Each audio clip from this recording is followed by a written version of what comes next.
Hi ಎಲ್ಲರಿಗೂ ನಮಸ್ಕಾರ. ನಾನು ನಿಮ್ಮ ಪ್ರೀತಿಯ ಮಂಜು ತಿಂಡಿಪೋತಿ ಮಂಜು ಯೂಟ್ಯೂಬ್ ಚಾನಲ್ಗೆ ಸ್ವಾಗತ.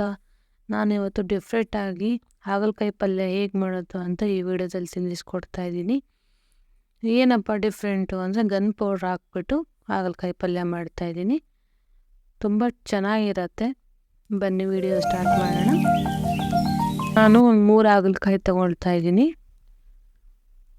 ಮತ್ತು ಬೀಜ ಇರುತ್ತಲ್ಲ ಅದೆಲ್ಲ ತೆಗಿತಾ ಇದ್ದೀನಿ. ನಾನು ಕಹಿ ಬರುತ್ತೆ ಅದು, ಅದಕ್ಕೋಸ್ಕರ ಎಲ್ಲ ಕೂಡ ರಿಮೂವ್ ಮಾಡ್ಕೊಳ್ತಾ ಇದ್ದೀನಿ. ಚಿಕ್ಕ ಚಿಕ್ಕದಾಗಿ ಕಟ್ ಮಾಡ್ಕೊಳ್ತಾ ಇದ್ದೀನಿ.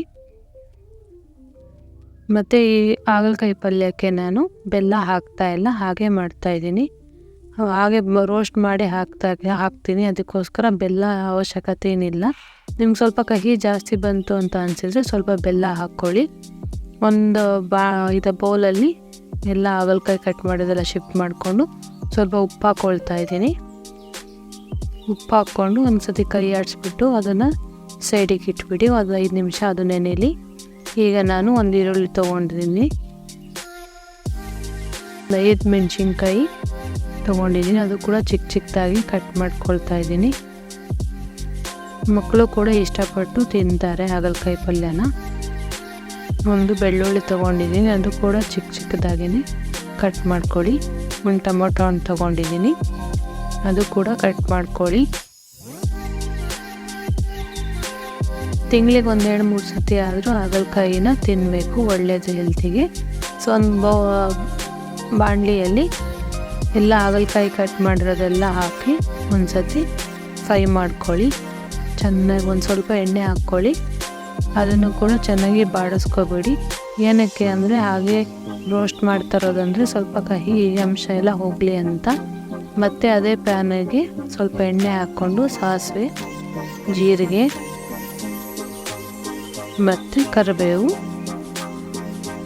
ಮತ್ತು ಸ್ವಲ್ಪ ಬೆಳ್ಳುಳ್ಳಿ ಎಲ್ಲ ಹಾಕ್ಕೊಂಡು ಸ್ವಲ್ಪ ಆಡಿಸ್ಕೊಳ್ಳಿ. ಈಗ ಸ್ವಲ್ಪ ಮೆಣಸಿನ್ಕಾಯಿ ಹಾಕ್ತಾಯಿದ್ದೀನಿ, ಕಟ್ ಮಾಡಿಕೊಂಡಿರೋ ಮೆಣಸಿನ್ಕಾಯಿ ಹಾಕ್ತಾಯಿದ್ದೀನಿ.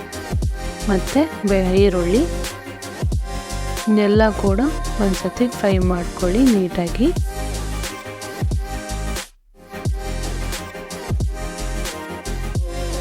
ಫ್ರೈ ಆಗ್ತಾ ಇದೆ. ಈಗ ನಾವು ಕಟ್ ಮಾಡಿ ಇಟ್ಕೊಂಡಿರೋ ಟೊಮೊಟೊನ ಹಾಕ್ಕೊಳ್ಳೋಣ.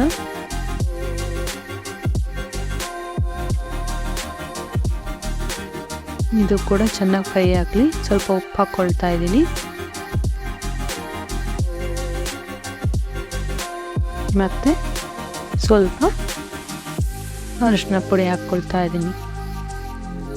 ಸೊ ನಾವು ಸೈಡಿಗೆ ಇಟ್ಕೊಂಡಿದ್ವಲ್ಲ, ಆ ಫ್ರೈ ಮಾಡಿ ಇಟ್ಕೊಂಡಿರೋದೆಲ್ಲ ಕೂಡ ಪ್ಯಾನ್ಗೆ ಶಿಫ್ಟ್ ಮಾಡಿಕೊಂಡು ಒಂದು ಸತಿ ಆಡಿಸ್ಕೊಳ್ಳಿ. ನೀಟಾಗಿ ಮಿಕ್ಸ್ ಮಾಡ್ಕೊಬೇಡಿ. ಮತ್ತು ನಾವು ಉಪ್ಪಲ್ಲಿ ಡೈರೆಕ್ಟಾಗಿ ಹಾಕ್ಕೊಬೇಡಿ. ಒಂದು ಸ್ವಲ್ಪ ಇನ್ನೊಂದು ಸತಿ ವಾಶ್ ಮಾಡಿಬಿಟ್ಟು ಹಾಕ್ಕೊಡಿ. ಸೊ ಇವಾಗ ಒಂದು 5 ನಿಮಿಷ ಬೆಂದಿದೆ. ಈಗ ಸ್ವಲ್ಪ ಗನ್ ಪೌಡ್ರ್ ಹಾಕ್ಕೊಂಡು ಅದು ಕೂಡ ನೀಟಾಗಿ ಮಿಕ್ಸ್ ಮಾಡ್ಕೊಳ್ಳಿ. ನಾವು ನಾರ್ಮಲಾಗಿ ಹಾಗೆ ಹಾಕಿದ್ರೆ ಕಹಿ ಜಾಸ್ತಿ ಬರುತ್ತೆ. ಈ ಥರ ರೋಸ್ಟ್ ಮಾಡಿ ಹಾಕಿದರೆ ಸ್ವಲ್ಪ ಕಹಿ ಕಡಿಮೆ ಬರುತ್ತೆ. ಮಕ್ಕಳೆಲ್ಲ ಕೂಡ ಇಷ್ಟಪಟ್ಟು ತಿಂತಾರೆ. ಪ್ಲೇಟಿಗೆ ಸರ್ವ್ ಮಾಡ್ಕೊಂಡಿದ್ದೀನಿ. ಬನ್ನಿ ಟೇಸ್ಟ್ ಮಾಡೋಣ.